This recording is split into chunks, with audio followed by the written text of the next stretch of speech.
Hello tout le monde, bienvenue sur ma chaîne pour la première vidéo.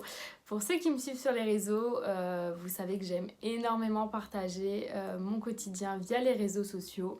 Et c'est vrai que ça fait un moment que vous étiez plusieurs à me suggérer de faire des vidéos sur YouTube. Et étant donné que j'adore le concept, j'ai enfin décidé de me lancer. Ça y est! Alors avant de vous en dire plus, je vais quand même faire une présentation très rapide. Pour ceux qui ne le savent pas, mon prénom c'est Molène, donc j'ai 22 ans et je suis conseillère esthéticienne en parfumerie. Et puis bien entendu, je suis maman d'un petit garçon. Vous pourrez donc retrouver sur ma chaîne plusieurs sortes de vidéos, en fait tout ce qui va toucher à mon quotidien en général. Ça pourra être des hauls, des conseils beauté, des bons plans, astuces, et aussi il y aura beaucoup de vidéos qui vont concerner les enfants étant donné que je suis maman. C'est un sujet que j'adore, donc je vais parler vraiment de pas mal de choses. D'ailleurs, si vous avez des idées de vidéos qui pourraient vous intéresser, n'hésitez pas à m'en faire part parce que mon but c'est vraiment de partager avec vous, c'est qu'on partage l'aventure ensemble. Pour la première vidéo, j'ai décidé de faire une vidéo FAQ. En fait, je trouvais ça pas mal de commencer par ce genre de vidéo afin que vous puissiez mieux me connaître avant de rentrer dans le vif du sujet tout simplement. Vous m'aviez donc posé des questions sur Instagram, j'en ai sélectionné quelques-unes. J'ai pas pu tout mettre, sinon ça aurait fait une vidéo beaucoup trop longue. Et moi je sais que je déteste regarder des vidéos qui durent un temps fou. Donc j'ai vraiment sélectionné les questions qui revenaient le plus souvent. Je vais souvent être amenée à regarder en bas, c'est parce que j'ai tout noté sur une feuille. De base je voulais afficher les captures des questions directement sur la vidéo, les insérer dans la vidéo. Mais comme c'était pas précisé en fait si je pouvais poster vos pseudos etc, j'ai préféré ne pas le faire pour le moment. S'il y a une vidéo FAQ qui se représente à l'avenir, n'hésitez pas à me préciser si vous voulez que je poste directement la capture de la question ou non. C'est parti pour les questions. Alors, tu as quel âge? Tu es jolie. Donc comme j'ai dit dans la présentation, j'ai 22 ans et puis merci pour le compliment. Gagnes-tu de l'argent grâce aux réseaux sociaux? Alors non, je ne gagne pas du tout d'argent grâce aux réseaux sociaux, je ne suis pas rémunérée. En revanche, j'ai quelques collaborations en fait qui font que moi je parle de certaines prestations, de certains produits. Et à côté de ça, j'ai des remises, etc. Vas-tu acheter une maison? Alors forcément, c'est un projet dans ma thèse. Après, c'est pas pour tout de suite, mais c'est vraiment mon but final. Qu'est-ce que t'as apporté les concours Minimis? Est-ce que tu regrettes? Alors oui, pour les personnes qui ne le savent pas, quand j'étais petite, je faisais des concours de beauté. Qu'est-ce que ça m'a apporté? Ça m'a apporté énormément dans le sens où j'ai gagné beaucoup confiance en moi. J'ai pas peur en fait de m'exprimer devant un public, devant une foule, etc. Ça m'a apporté que des beaux souvenirs, donc est-ce que je regrette? Non, de toute façon j'ai pas pour habitude de regretter quoi que ce soit. Donc ouais, que des beaux souvenirs. Après j'ai arrêté parce que clairement j'ai mis un appareil dentaire, donc comment vous dire? Qu'est-ce qui te plaît dans le concept YouTube? Alors justement moi j'aime beaucoup le concept YouTube parce que c'est quelque chose qui répond à énormément d'attentes, à énormément de questions. Ça traite beaucoup de sujets différents. Très clairement, si vous savez pas comment monter un meuble, comment monter une poussette, ou vous savez pas quoi faire à manger ce soir, vous voulez une idée recette, en fait vous trouvez tout sur YouTube, quasiment tout en tout cas. On trouve pas mal de choses et ça permet de rentrer vraiment dans les détails parce que c'est vrai que les vidéos sur les réseaux sociaux c'est bien, mais c'est quelque chose de plus court. Enfin, on va pas s'amuser à faire une vidéo extrêmement longue sur les réseaux sociaux, alors que sur YouTube c'est vrai qu'on peut vraiment rentrer dans les détails et moi j'aime beaucoup en fait le fait de partager, de trouver de tout. Quel est ton toc de la honte? Alors, j'ai un toc, après moi j'en ai absolument pas honte, mais ça peut être considéré comme un toc de la honte, j'avoue. Enfin j'en ai deux, je fais deux trucs plutôt, je vais pas dire de la honte, mais des tocs bizarres en fait. Donc le premier c'est que quand je passe dans la salle de bain en fait, ou bien même quand des fois je suis dans ma chambre, je me lève pour aller faire mes oreilles en fait. Je prends mon coton-tige et je me nettoie les oreilles et je sais que c'est pas bon de le faire trop souvent, mais c'est vraiment un toc, genre vraiment je vais prendre le coton-tige et je vais me faire tout le temps mes oreilles. J'aime trop. C'est bizarre, mais c'est un toc, c'est plus fort que moi. Des fois, je vous assure que je dors et ça me gratte en fait, j'ai envie d'aller le faire, donc c'est psychologique je pense, mais ouais, c'est un vrai toc. Et le deuxième, bon mon entourage le sait, hein, mais je prends encore mon pouce. Et je pense que c'est de famille, parce que j'ai pas mal de personnes dans ma famille qui sont d'ailleurs beaucoup plus âgées que moi, qui le prennent encore. Donc je sais pas si c'est de famille, mais ouais, je prends encore mon pouce pour dormir dans la journée. Enfin, dès que j'ai un petit coup de fatigue, je prends mon pouce et je peux pas dormir sans mon pouce dans la bouche, tout simplement. Tu as fait quoi comme études? Alors de base, j'étais partie pour faire un bac gestion administration. Au bout d'1 an, j'ai arrêté parce que ça me plaisait pas du tout.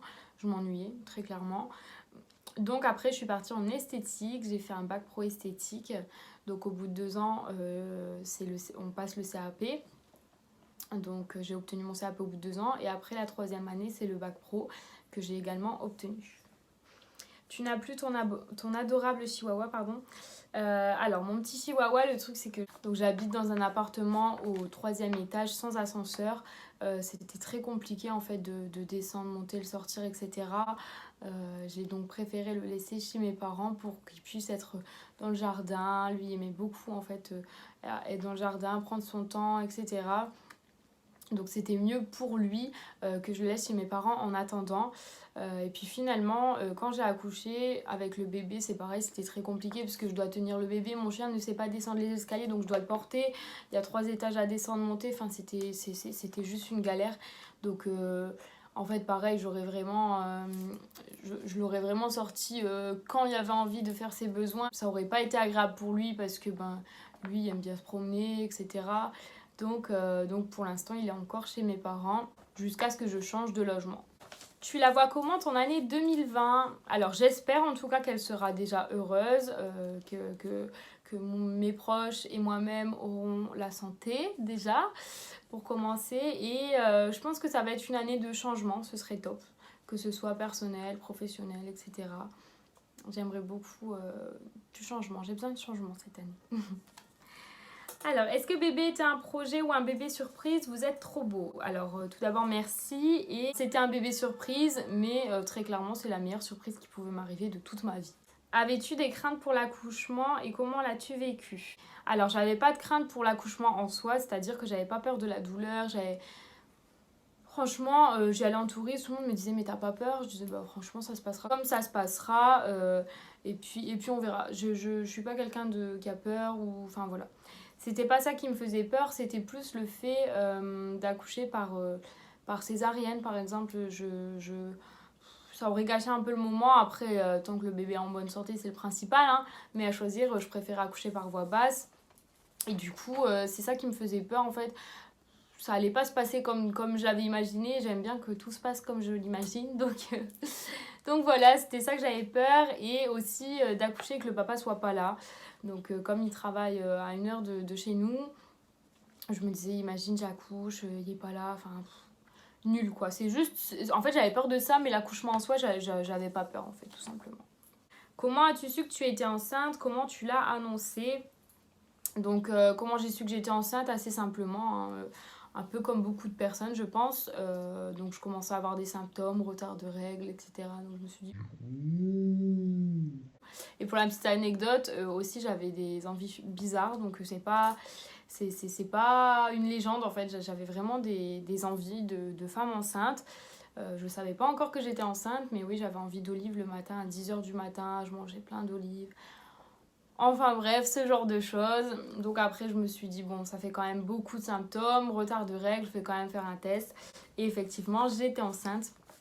Et comment je l'ai annoncé? On l'a annoncé assez simplement. En fait, on l'a pas annoncé à beaucoup de monde.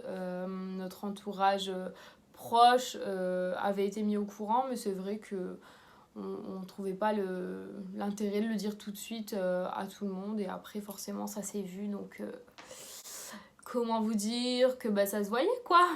Comment as-tu vécu ta grossesse? J'aime bien te suivre, alors merci beaucoup. Et comment j'ai vécu ma grossesse? En fait, c'était à la fois très bien et à la fois c'était compliqué. Dans le sens où les 3 premiers mois, j'ai été très malade. Enfin, très malade, je mangeais rien, j'arrivais pas, j'allais tout le temps aux toilettes rendre tout ce que je mangeais, même tout ce que je buvais. Donc j'ai perdu 6 kilos, c'était assez compliqué au début. Mais en soi, à part ça, à part le fait que dès que je mangeais, je savais que j'allais être malade, j'étais en pleine forme, tout allait bien. J'avais des coups de fatigue, mais franchement, j'étais comme si j'étais pas enceinte. En fait, tout se passait très bien. Après le premier trimestre, j'ai arrêté d'être malade, en fait, tout simplement. Tout s'est bien passé. Du jour au lendemain, j'ai plus été malade, je pouvais manger ce que je voulais, etc. Mais j'avais pas non plus d'appétit que ça, hein. Donc voilà, après le truc c'est que dès que mon ventre a commencé à grossir, il a vraiment grossi au bout de 5 mois en fait. Enfin le 5e mois ça y est, il a explosé d'un coup, donc voilà. Et quand mon ventre a explosé justement, j'ai eu des problèmes de dos, étant donné que j'avais perdu 6 kilos, en fait j'avais plus grand chose sur mon corps, j'avais plus beaucoup de jambes, j'étais très très affinée. Et comme mon ventre en fait partait vers l'avant, ben, je pense que ça a créé des problèmes au niveau de mon dos. Donc ça a été compliqué, j'arrivais pas à rester debout, j'arrivais pas à rester assise. En fait, il fallait que je sois allongée à plat, sans coussin, alors que normalement je déteste. Mais c'était vraiment ma position, alors que habituellement, toutes les femmes enceintes en tout cas qui m'entourent me disent mais comment tu fais enfin, elle me disait comment tu fais pour rester allongée à plat. Normalement c'est une position que les femmes enceintes elles détestent justement. Et moi c'est la seule position dans laquelle je me sentais bien.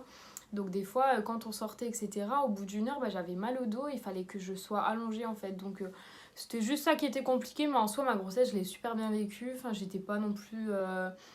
j'avais pas du mal à faire énormément de choses. J'ai même pas eu de vêtements de grossesse à m'acheter. Enfin, ça s'est super bien passé. Après, forcément, sur le moment, en fait, on se dit hâte que j'accouche, etc. Mais après, on se dit, mais en fait, c'était magnifique. Et limite, on a envie de retourner... dans le passé, quand on avait encore notre gros bidon, quand on sentait le bébé bouger, enfin c'est un moment exceptionnel. As-tu eu peur de l'arrivée d'un enfant dans ta vie quand tu as appris ta grossesse? Alors non, j'ai pas eu peur, pour moi c'était évident. Quand je me souviens quand j'étais petite, je me disais tout le temps, vous savez on se pose toujours les questions, tu vas avoir un enfant à quel âge? Et moi je disais 22 ans, et en fait... bah voilà. Donc non, j'avais pas peur, je me sentais prête. La seule chose que j'appréhendais en fait, c'est le fait que bah, moi j'ai pas eu de bébé dans ma famille, j'ai pas eu de petit frère, petite soeur, j'ai pas été en contact avec des enfants, j'avais jamais changé une couche. Donc forcément on se dit est-ce que je vais être à la hauteur, est-ce que ça va le faire, et en fait bah, ça vient tout seul. Donc non, j'avais pas plus peur que ça. Est-ce que tu t'es adaptée à ta nouvelle vie de maman immédiatement? Donc un peu la suite de la question d'avant, justement, ça tombe bien. Bah, comme je vous disais, en fait, ça vient tout seul. Donc oui, je m'y suis adaptée immédiatement. Après, forcément, la fatigue, oula, on se dit, ah ouais, c'est quand même chaud. Hein, parce qu'on nous dit tout le temps, oui, profite de te reposer, tu as pu dormir, etc. Bon, je me dis, bon, ça va. Et en fait, c'est vrai que c'était quand même très compliqué, c'est un rythme à prendre. Surtout que moi, au départ, je voulais allaiter. Donc quand on allait c'est encore plus fatigant, c'est compliqué, le papa peut pas prendre le relais, donc ouais c'était assez compliqué à ce niveau là au début, mais je m'y suis vite adaptée et puis tout s'est bien passé. C'était difficile de choisir le prénom du petit prince, vous étiez d'accord sur le prénom? Alors oui, on était d'accord, c'était même très facile de choisir, en fait c'était une évidence. On regardait un petit peu quand j'étais enceinte, on savait même pas encore le sexe en fait. On avait déjà un prénom fille, un prénom garçon en tête, et le prénom garçon, quand on regardait un petit peu des idées de prénoms, et quand on a vu ce prénom, c'était comme une évidence, donc ça a été très très très facile pour nous de choisir, on était vraiment d'accord sur ça. Tu as accouché par voie basse ou par césarienne? Alors, pour mon plus grand bonheur, j'ai accouché par voie basse. Pourquoi caches-tu le visage de ton fils sur les réseaux? Il a l'air trop beau. Alors oui, c'est le plus beau de la Terre, hein, mais je cache son visage tout simplement parce que depuis justement que je suis petite, quand je faisais les concours de beauté, etc., il y avait des comptes fake. Avant, c'était à l'époque des skyblogs. Donc, il y a toujours eu des comptes fake. Et maintenant, sur les réseaux sociaux, il y en a également. Donc, j'ai pas envie, en fait, tout simplement que le visage de mon fils se retrouve sur n'importe quel réseau social. Donc, je préfère le cacher, tout simplement. Donc, pour le moment, en tout cas, je n'afficherai jamais son visage entièrement sur les réseaux. C'est un choix qu'on a fait ensemble avec le papa. Ton loulou à quel âge? Donc là, il a 11 mois. Quelles sont les origines de ton fils? Alors, il est franco-béninois, donc son papa est béninois et moi, française. As-tu mis ton fils en crèche? Alors, pour le moment, pas de place. J'ai fait la demande un peu tard, donc c'est prévu, mais pas pour tout de suite. Cette vidéo est donc terminée. J'espère que ça vous aura plu. Comme je vous disais tout à l'heure, n'hésitez pas à me donner des idées de vidéos qui sont susceptibles de vous plaire. En attendant, n'hésitez pas à vous abonner à ma chaîne et à me suivre sur les réseaux. Et on se retrouve bientôt pour une nouvelle vidéo. Bisous!